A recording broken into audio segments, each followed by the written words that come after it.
ఇంకా విషాదం ఏంటంటే అప్పుడు ముఖ్యమంత్రి ఉన్న చంద్రబాబు నాయుడు ఆయన మహబూబ్నగర్ జిల్లాను దత్తత తీసుకున్నాడు.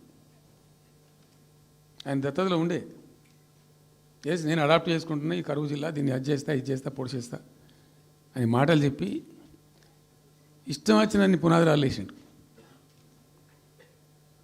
కలవ కుర్తి, మన్ను, మశాను రకరకాల పునాదురాలు వేసుకుంటూ ఉద్యమ సందర్భంగా నేను చేసే ఉపన్యాసాలలో నేను మాట్లాడేది ఈ పునాదురాలన్నీ ఎందుకు మనకు పట్క ఏడుస్తానిక చూసుకుంటానిక ఏం లాభము, ఈ రాళ్ళని సో కృష్ణానదిలో అడ్డమేస్తూ చెక్కడమని అయితే భయ అనేది నేను నవ్వేది, జనం సప్పట్లు కొట్టేది సభలలో నేను చెప్తుంటే. ఒక్క డ్రాప్ వాటర్ కూడా పొలాలు పారడానికి రాలే. తత్ఫలితమైంది net result. What was net result?